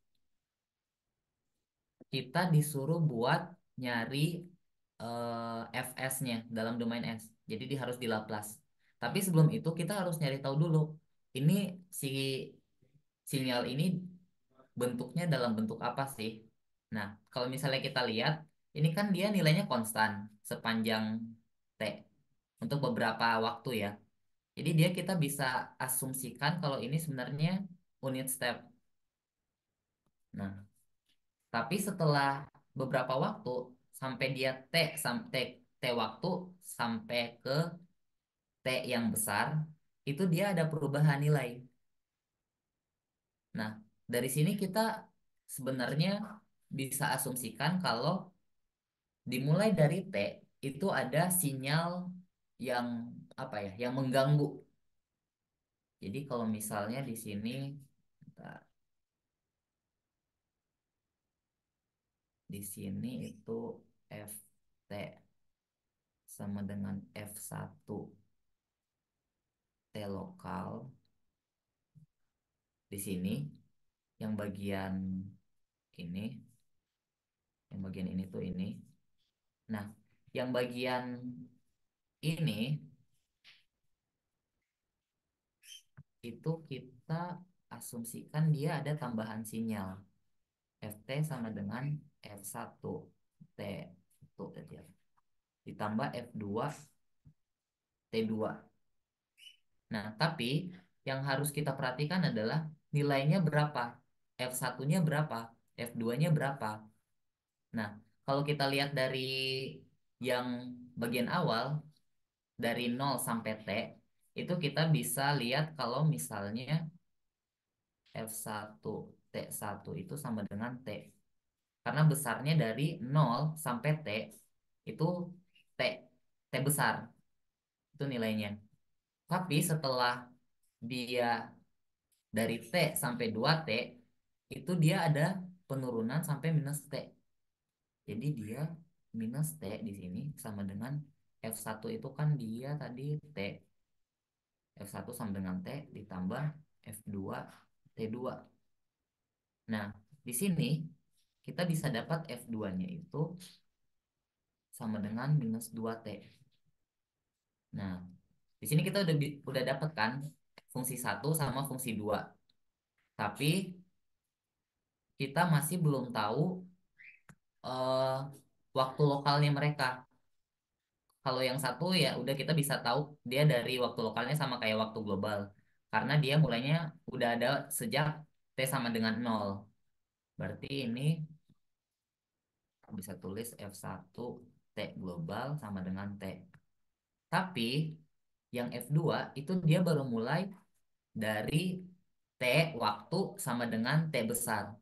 Berarti dia ada delay sebesar T kecil sama dengan T. Ini delay T sama dengan T. Sehingga dia F2 itu kita bisa tuliskan sebagai F2 T minus T sama dengan minus 2T. Dengan T itu, T besar adalah delaynya. Nah, jadi kalau misalnya kita tuliskan secara lengkap, itu jadinya Ft sama dengan F1T ditambah F2T minus T dengan F1 itu adalah T, ini domain waktunya T, terus F2 itu fokus. Ini minus 2T, domain waktunya T minus T. Ini bukan pengali ya. Ini juga bukan pengali. Tapi ini menunjukkan eh, waktu dari sinyalnya, waktu lokal dari sinyalnya, gitu. Ada yang mau ditanyain dulu nggak di sini?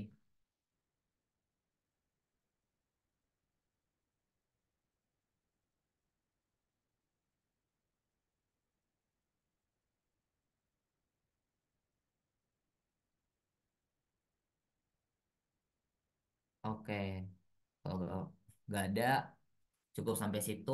Sama paling kalau untuk ngelaplasin ini easy lah ya, kayak biasanya. Kalau gitu kita lanjut ke sistem mekanik dulu.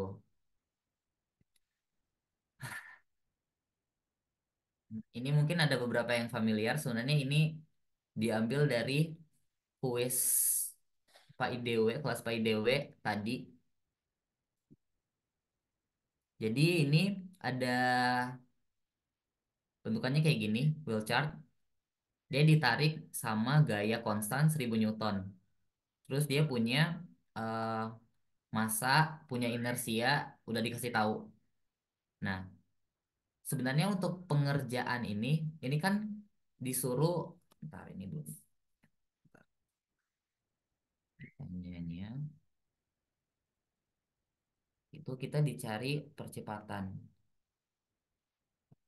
Percepatan tuh dia berarti X double accent atau P dot.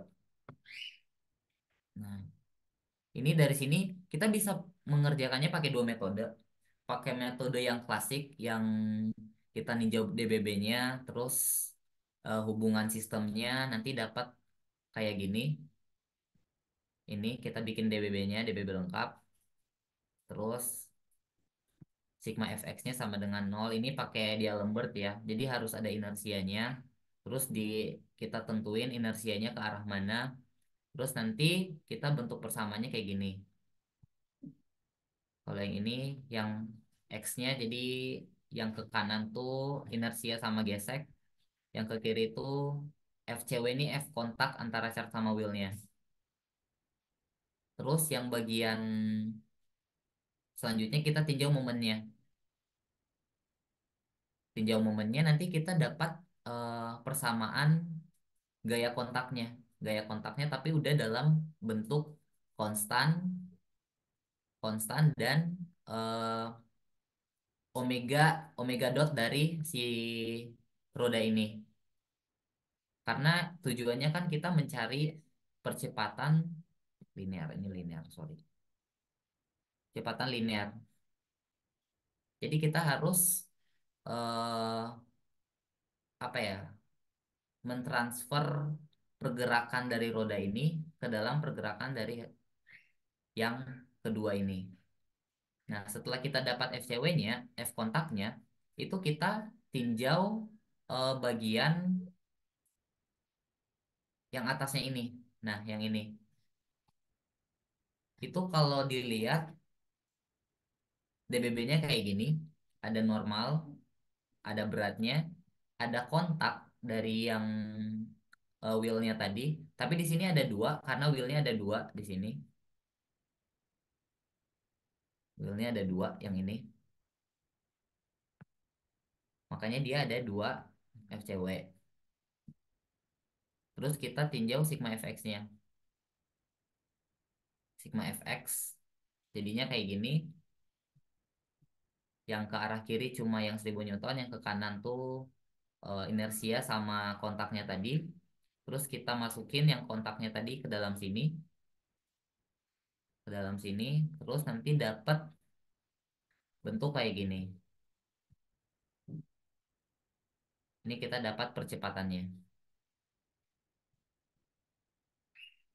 Nah, terus kalau untuk metode energi itu sebenarnya kita eh, membuat simplifikasi dari sistem tadi jadi bentuk yang lebih sederhana.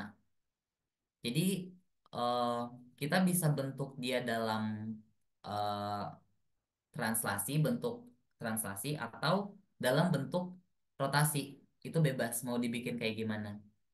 Terserah mau rasanya mudahnya kayak gimana. Nah, kalau di sini dalam energi yang ditinjau itu sebenarnya energinya. Di sini ada energi potensial atau energi kinetik, potensial pegas atau apapun itu. Nah, di sini untuk mencari masa ekuivalennya itu kita pakai yang energi ini tadi. Jadi kita ubah yang awalnya ada translasi dari chartnya, ada translasi dan rotasi dari wheel-nya, itu kita ubah jadi bentuk yang kayak gini, yang paling akhir ini. Bentar, yang paling akhir ini, yang paling akhir ini. Nah, itu kita ubah kayak gini biar kita bisa tahu masa ekuivalennya seberapa. Karena ketika kita mengubah yang bagian atas, bentar, yang hijau ini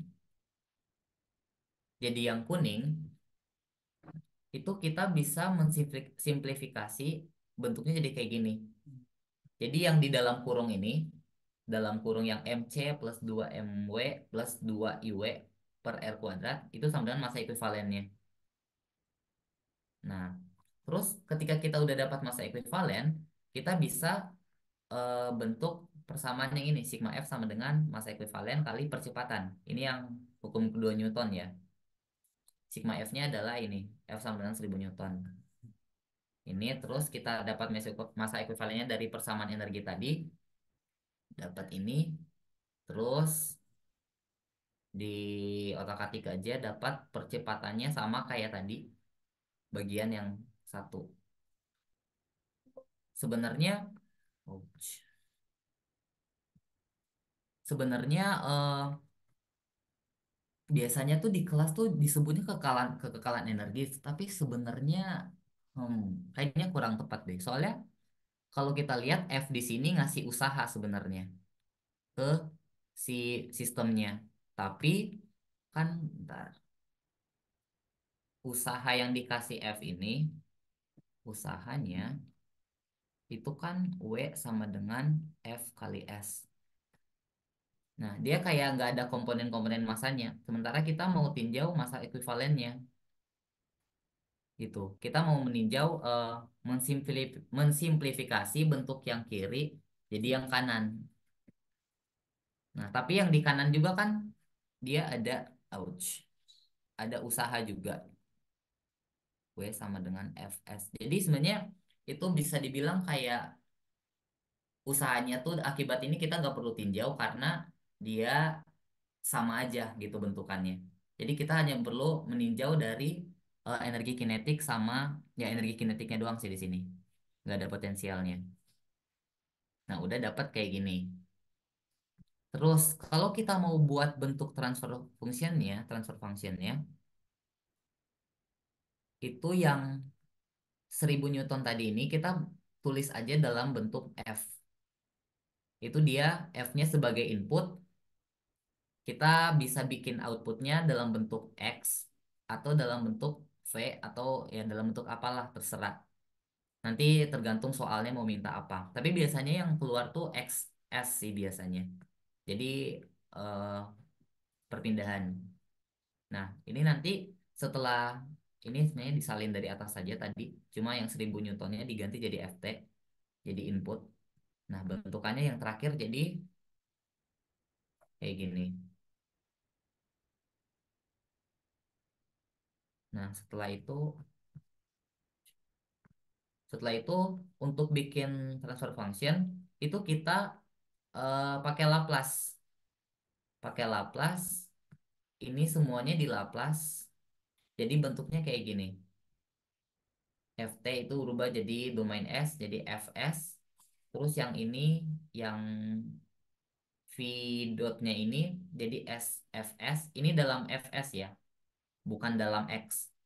Terus yang ini pindah berubah jadi ini, yang minus 2 MW V dot berubah jadi 2 MW SFS. Nah, kayak gitu. Terus kita tujuannya transfer function ini adalah kita bikin suatu kriteria yang menyatakan output dari sistemnya dibagi dengan inputnya. Outputnya itu outputnya tuh di sini dalam bentuk fs, kok fs sih, vs. Inputnya dalam bentuk fs. Oh nggak ada yang ini ft.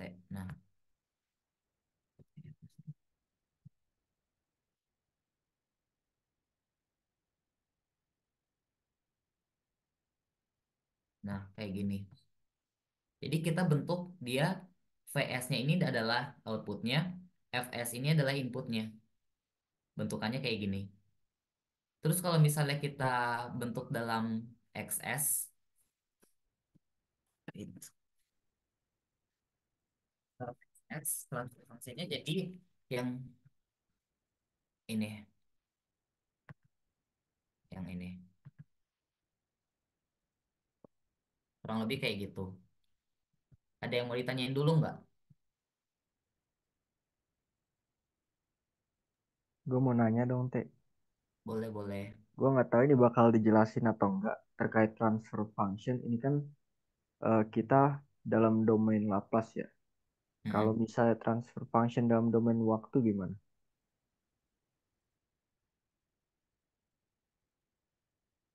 Wah, jujur aja nggak tahu, tapi harusnya nggak ada ya. Soalnya transfer function tuh setauku ya, itu sebenarnya dia kriterianya harusnya dari dalam Laplace, karena sebenarnya tujuan penggunanya tuh buat buat dimasukin ke dalam program. Tapi nggak tahu ya sebenarnya. Sebenarnya bisa-bisa aja.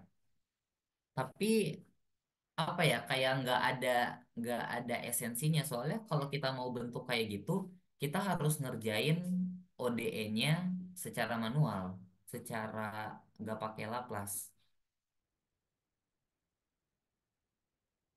Ya balik ke situ lagi sih sebenarnya. Jadi kita harus ngerjain ini terus dapat hasil bentuk x-nya, x sama dengan fungsi t lalalalala, terus tinggal dibikin output per input. Gitu sih sebenarnya. Tapi mungkin coba tanya ke dosen aja atau ke para sepuh lain. Takutnya salah. Atau Niko masih ada nggak? Ya, Theo. Sok, tolong dijawab Bang Niko. Sorry, boleh diulang pertanyaannya? Tadi lagi meneliti hal yang berbeda. Terkait transfer function tapi dalam domain waktu. Domain. Oh, itu harus pakai convolution integral kan jadinya? Nah, itu dia. Ya Nah, itu gimana? itu dia. Nggak ada Ya. gunanya. Bisa nggak ya langsung dari transfer function yang GS langsung di Laplace? Aku lupa deh bisa atau enggak. Di inverse Laplace gitu, biar dapetin GT. Aku lupa bisa atau enggak.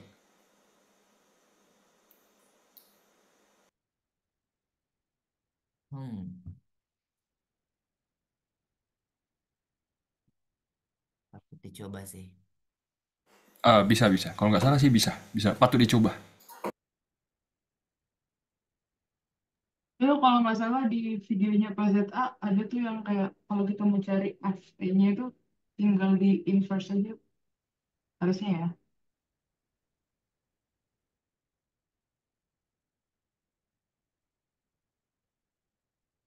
Ya gitu Oke, kurang. nice info. Terima kasih jawabannya Bang Niko, Mbak Gata. Ada yang mau bertanya lagi?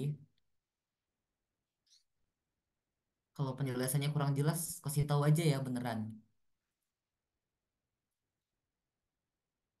Ada lagi yang mau bertanya? Kalau nggak ada, ini kita lanjut. Ada satu lagi. Ini, nah ini. Ini tadi dari soal tahun berapa ya? Bentar.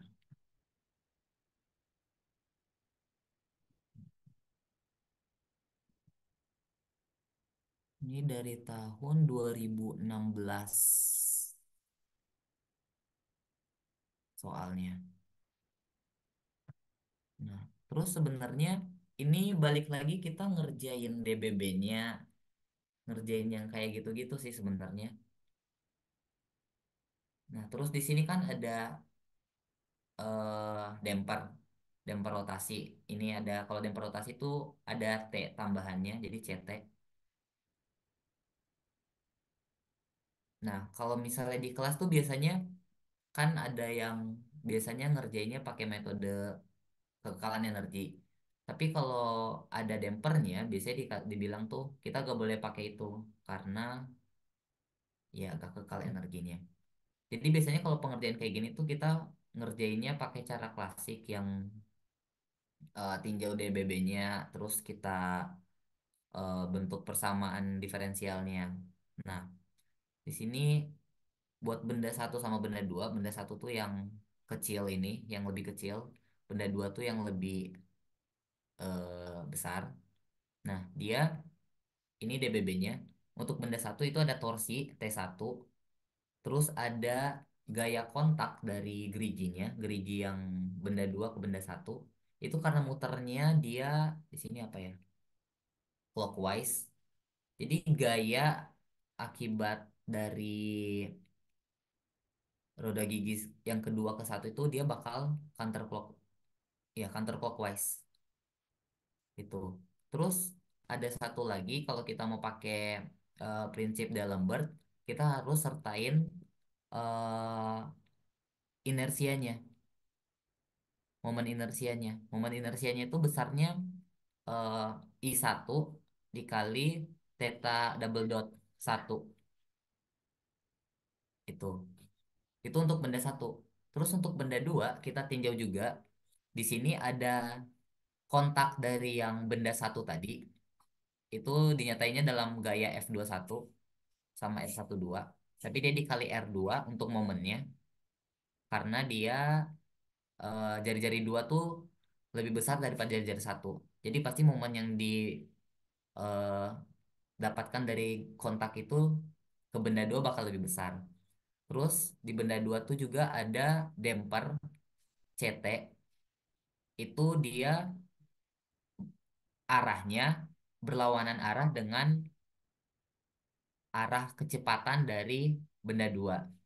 Terus yang tersisa tinggal inersianya. Kalau mau pakai prinsip D'Alembert, itu momen inersianya adalah I2 kali theta 3 double dot. Nah, terus di sini ini sebenarnya pengerjaannya sama kayak yang tadi lagi. Kalau misalnya kita tinjau benda dua, bentar.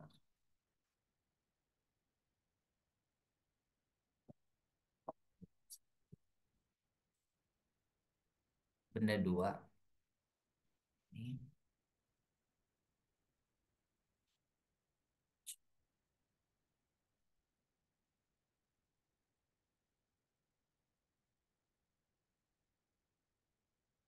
ini kita bisa lihat sigma momennya itu sama dengan nol. Karena kita di sini pakai D'Alembert prinsipnya. Terus didapat F21 kali R dikurang CT kali theta 23 dikurang dengan I2 ketiga double dot itu sama dengan nol. Terus di sini didapat F21 sama dengan CT theta 3 tambah I2 ketiga double dot per R. Nah, jadi dari sini kita bisa masukin F21 ini ke dalam DBB benda satu. Nah, setelah itu nanti kita dapat eh, persamaannya dalam theta 3, theta 1, CT, I2, R, terus dalam bentuk T, sama dalam bentuk I1 sama theta 1 double dot. Nah, di situ kan dia eh, ada dua variabel dia sebenarnya, yaitu theta satu sama theta 3. Tapi theta satu sama theta 3 ini kita bisa hubungkan dengan, kalau kita lihat yang ini roda giginya, itu sebenarnya dia punya hubungan X1 sama dengan X3. Jadi seberapa jauh roda gigi yang satu bergerak, sejauh itu juga roda gigi yang tiga bergerak. Karena dia kontak secara langsung permukaannya. Jadi untuk X1 sama dengan X3. X1 itu sama dengan theta 1 kali R1, dan X3 itu sama dengan theta 3 kali R3. Begitu juga untuk kecepatan dan percepatan. Dia jadinya eh, angular dikali R sama dengan linear untuk yang satu dan yang tiga. Kayak gitu. Nanti kita bisa masukin ke dalam yang benda satu, itu kita bisa tulis lagi sigma mo sigma momen sama dengan nol. Terus kita masukin yang F12R1 ditambah I1 kali theta 1 double dot dikurang satu sama dengan nol. Di sini F12 kita bisa masukin dari F21 ini. Kita bisa masukin dari F21 ini ke dalam persamaan yang satu lagi, yang ke benda satu. Nah, dari situ nanti kita bisa buat persamaannya dalam konstan-konstan yang udah dikasih tahu. Nanti ini di soalnya ada dikasih tahu I1, I2, terus K-nya, KT-nya, CT-nya. Ini ada KT. Nah, terus dia kita nanti bentuknya dalam torsi sama theta 1 sama theta 3. Nah, terus kan kita diminta untuk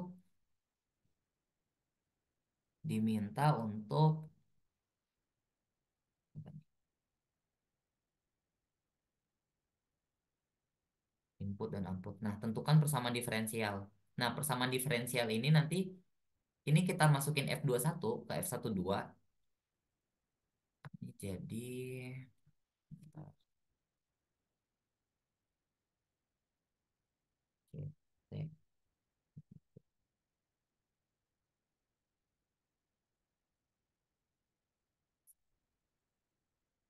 ya plus I2.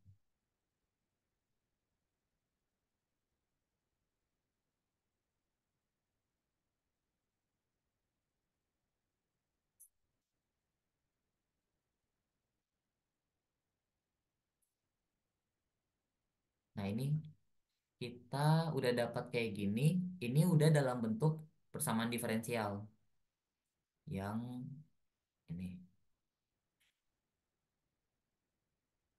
Itu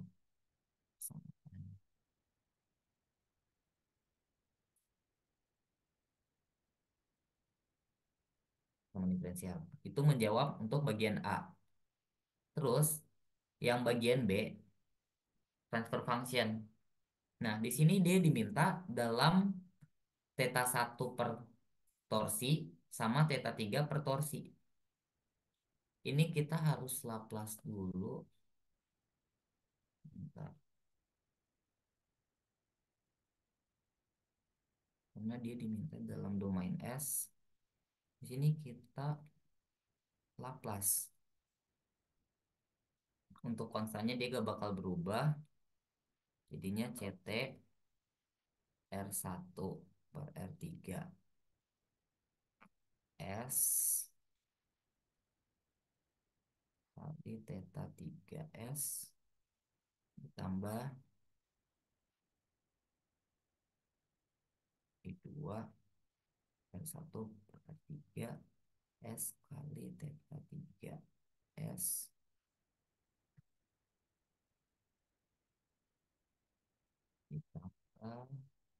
I1 F kuadrat theta 1 S sama dengan T kurang dengan F.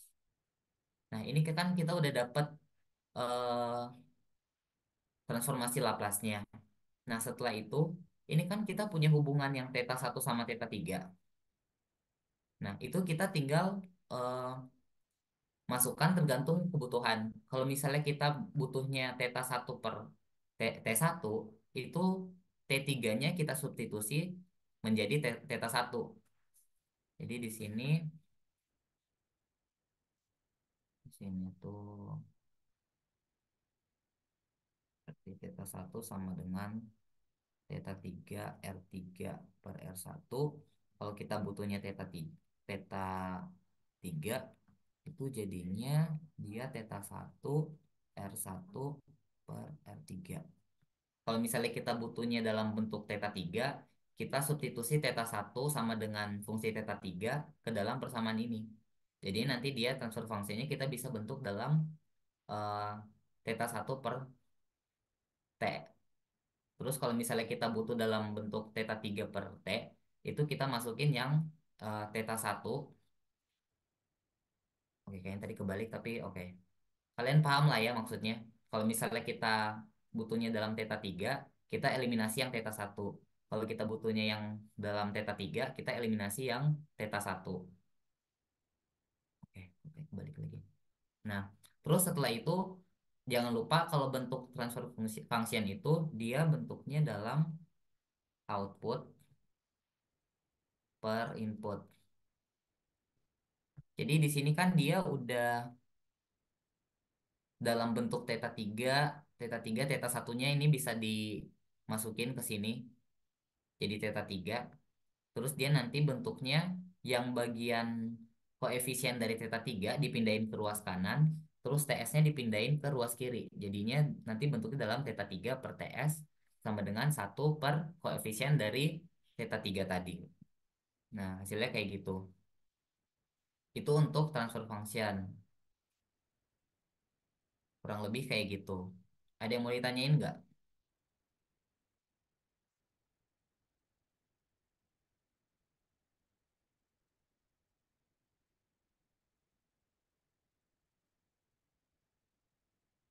Halo?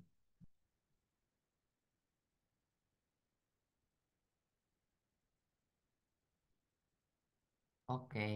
Kalau misalnya nggak ada yang mau ditanyain, itu aja sih yang mau dibahas buat yang sistem mekanik. Kalau misalnya kalian mau nyari pembahasan, itu di Drive M21 banyak banget. Dari 2019 sampai 2023 ada pembahasannya. Gitu.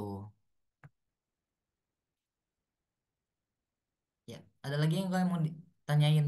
Nggak termasuk ini juga nggak apa-apa. Saya mau nanya dong, Teh. Apa-apa. Yang di DBB benda satu tuh arah F12 kali R1, terus yang sama di DBB benda 2 yang F21L2 itu samanya kenapa tuh? Nah, sebenarnya itu karena kita bukan merhatiin arah putaran momennya, tapi arah gayanya. Jadi gini, kalau di sini, di benda satu, itu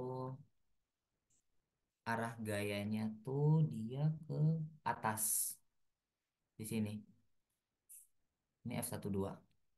Makanya dia muternya counterclockwise. Tapi kalau di sini, dia kan kontaknya di sini ya, di bagian sini. Dia arahnya berlawanan ke bawah. Ini F21. Makanya putarannya counterclockwise juga. Kayak gitu. Jadi yang harus diperhatiin tuh gayanya. Karena ya sesuai hukum ketiga Newton, reaksi gaya aksi reaksi. Jadi ketika yang F12 ini dia gayanya ke atas, yang ini ke bawah. Kayak gitu. Jangan merhatiin putarannya tapi eh jangan merhatiin momennya tapi perhatiin gayanya. Tuh. Oke, oke. Thank you, Teh. Oke, ada lagi nggak yang mau ditanyain?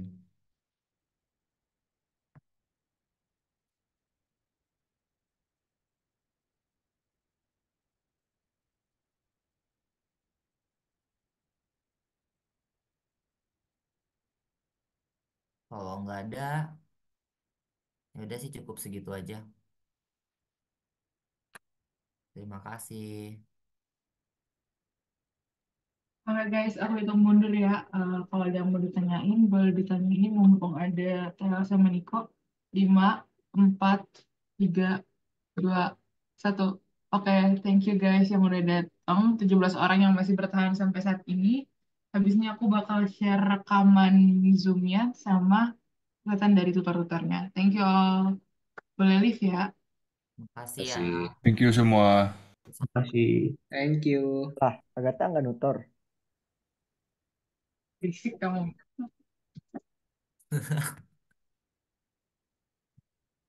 Makasih dan minta maaf ya.